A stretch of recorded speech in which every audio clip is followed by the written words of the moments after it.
Welcome to this episode of Home Built Workshop. Today I'm going to build a clock out of a piece of oak slab.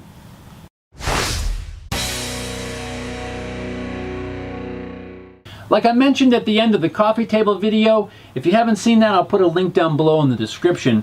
I was going to use this scrap of the leg that I broke off to make something out of. I'm going to build a clock for my daughter's room.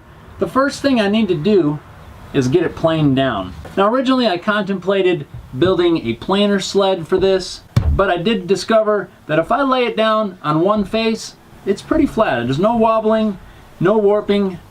I think it'll be stable enough to run through the planer.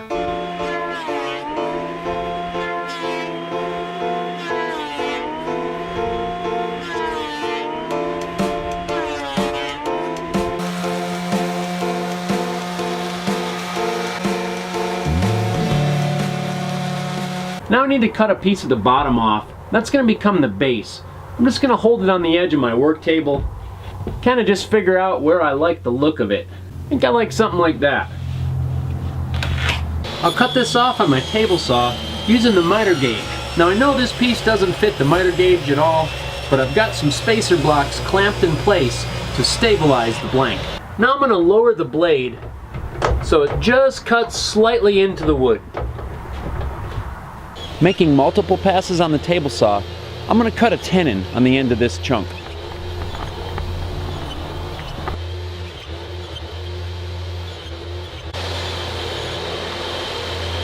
I'll finish up those cuts on the bandsaw.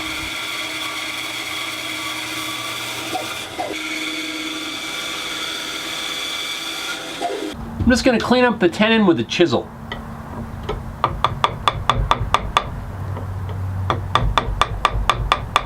Now I've got to mark out where I'm going to cut the mortise.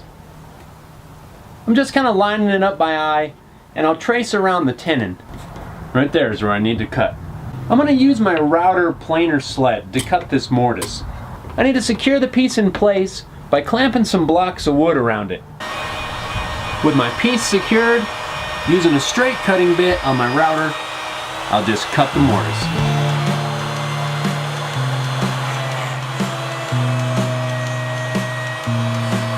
Now back to the chisel. I'm going to clip off the corners of this tenon to fit that hole.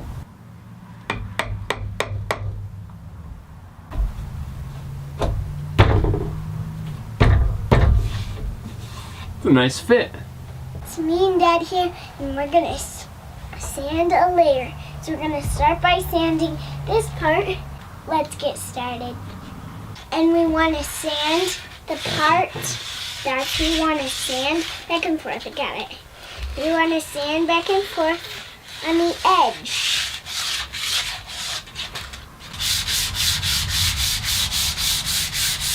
We're going to do that. See how Dad's doing it?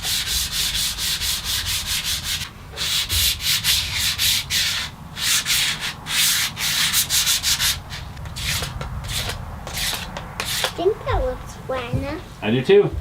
And then what are we going to do for a finish on this? Stain! Stain? What kind of stain? Pink. Pink stain? Yeah. This is You heard it, everybody.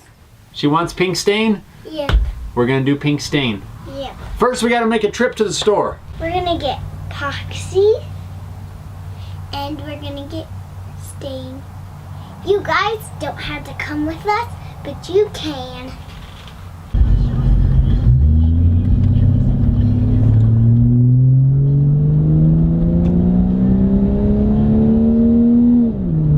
So we're on our way to our local woodcraft. We're actually really lucky that we have a local woodcraft. It's about 30 minutes from our house. I don't go there as much as I'd like to because it's on the other side of town and it takes a little bit of time to get there. But I do enjoy going there, and we are fortunate to have one this close. I know a lot of people wish they had one as close as we do to them. One of the cool things about the route we have to take to get to town is this cool view of Pikes Peak.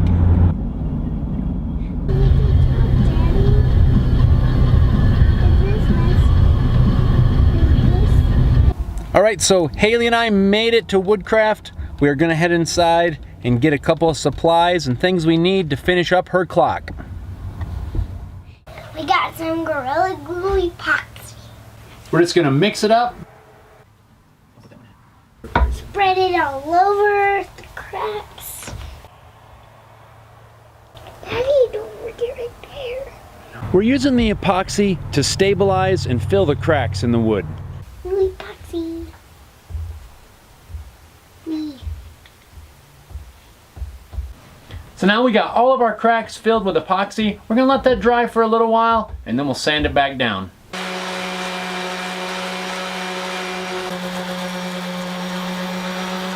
Now that I've got the epoxy sanded flat, I need to drill a hole in the back that'll house the works for the clock. Figure out where I'm gonna put it. I'm gonna measure the length of the minute hand for the clock works. It's about 2 1/4 inches. Now I'm gonna set my compass to 2 1/4 inches. And now I can just play around with the placement of the clock hands.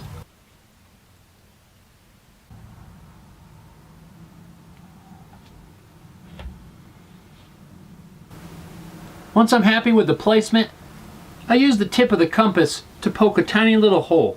Now I'll use that hole to line up a Forstner bit and drill a recess for the clockworks. Now I can flip the piece over and drill the last hole through the front. This is where the clock mechanism will pass through to the front of the clock. Alright, hi guys. Today it's me and Dad again. We're starting by to put pink stuff on there. And it's so pink, it's kind of like a dark. We're going to use some paper towels to wipe it on there. I'll do this one, you do that one. Alright, hold on. So we've got our pink dye mixed up. I tried to mix it up really dark first. I want to put a nice dark coat on to help bring out the grain. Then we'll sand it back and put on a lighter pink. Oh, with your... Just a little. Wow. Wow. Holy moly. Wow. I got it on me a bit. Huh. Who knew? Who knew? That's pretty cool. Who knew? Holy moly. Now we'll tip it up. You dyed my skin. Now do this end. Do the end. Use your piece. We'll do the end. So mine is already done. I did the inside a little, but I want to. Because in videos, people do whatever they want to do. This is a cool video. Once the first coat of dye is dry, I'm going to sand it back with the random orbit sander.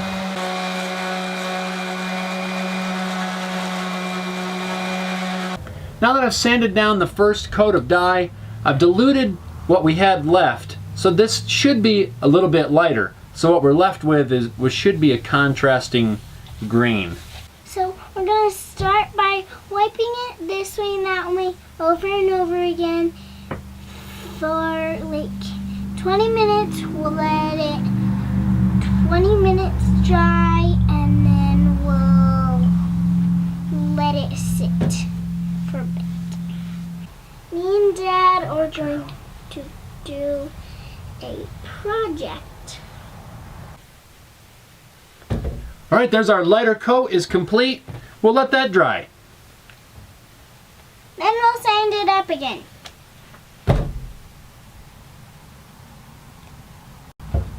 Now I'm just going to knock down a little bit of the grain that's still raised with a Scotch-Brite pad. Look. Now I'm going to wrap the edge of the tenon in tape. This will keep the clear off it so that when I glue it up, it'll still stick well.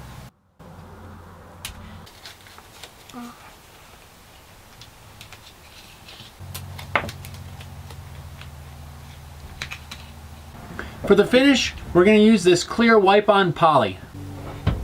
Here we go. Ooh. Whoa, look at that.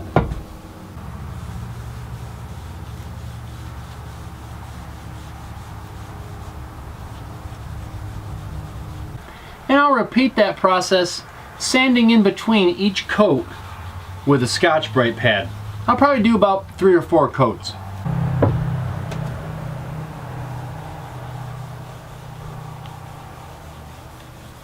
I'm going to get this thing glued up.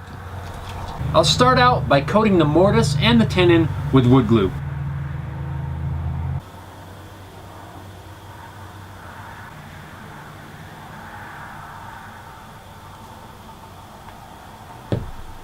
since the wood's already finished, any squeeze up is really a breeze to wipe up.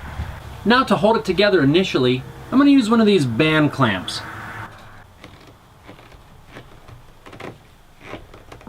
Then I'm going to use a rag to protect the tip. Then I can apply a bar clamp and get some better clamping pressure. And that's all there is to it. Just going to let that sit up.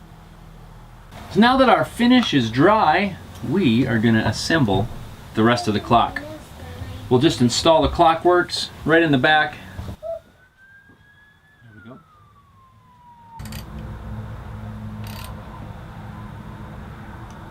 we go. So to put the hands on, they just kind of slip on there.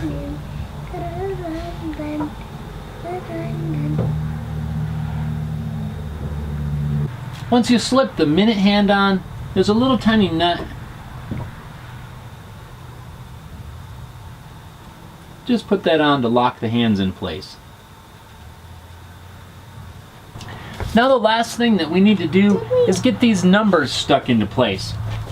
Now the very first time I built a clock, I was actually confused as to how to orient the hands so I knew I had the numbers in the right spot. The guy that was helping me out at the time made it really simple. Said just line up the hands at the top and that's 12. It's really no more difficult than that. I don't know why I never thought of that. That was probably a good 18, 20 years ago. No matter the orientation of any of the clockworks or anything, straight up, it's gonna be 12. So we're gonna stick our numbers on. These numbers are plastic and they're kind of stuck to this centerpiece with a little tab of plastic. If you just break it off, it leaves a little tab sticking out. Works really good to take a sharp chisel and use that to cut the letter loose from the plastic. Then you don't get that little tab, that little plastic piece.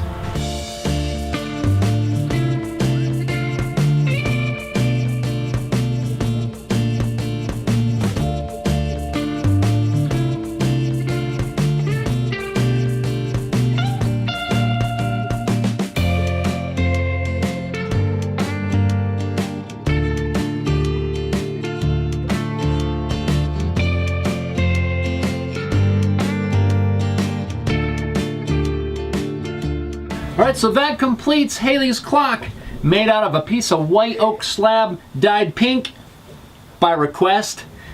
Numbers are all installed. I wasn't sure how these gold letters would actually look, but it actually turned out looking pretty darn good, I think. So thanks for watching this video. If you enjoyed it, please give it a thumbs up. And also don't forget to subscribe to my YouTube channel so that you don't miss any episodes. I think we're going to have some more projects in the future, don't you think? Yeah. This clock was perfection that Dad made. It's completely done, has its numbers on it, it's completely done. So I'm glad Dad made it. And there's some numbers on the bottom. And if you guys want to comment down below and see us next week. Bye! Thanks for watching. See you next time. Don't forget also, you can follow me on social media. I'll put all the links down below in the description.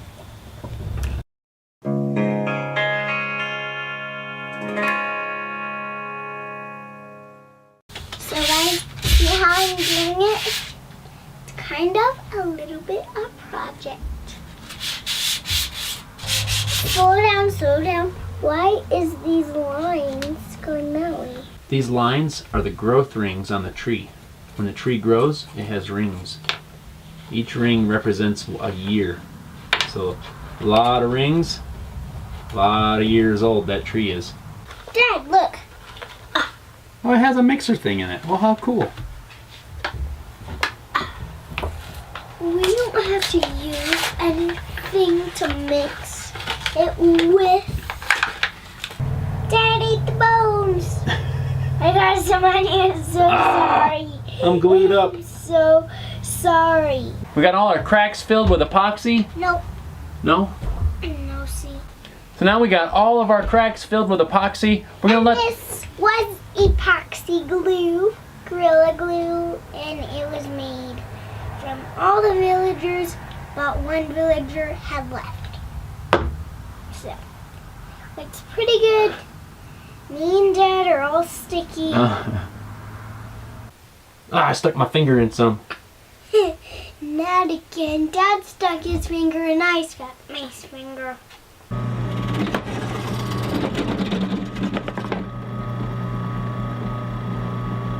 Not cool. Not cool. So what happened? The drill bit caught there. I should have put a clamp on the piece to hold it down. The Clockworks comes with a little washer. That'll cover that little nick up. It's fine.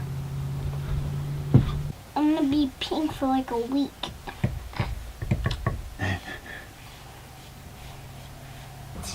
Dad, it's another prince. It's gonna go right here, I guess. Let's do a picture first. So you guys are gonna miss it because I'm gonna be on EPD-SCOM. Why is this called a chisel? Yeah, that's a good question.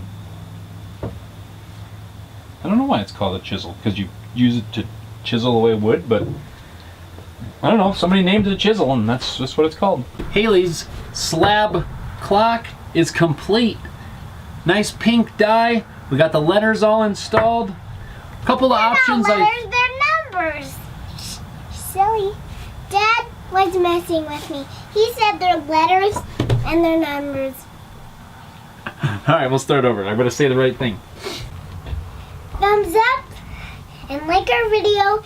If you hit like, comment down below.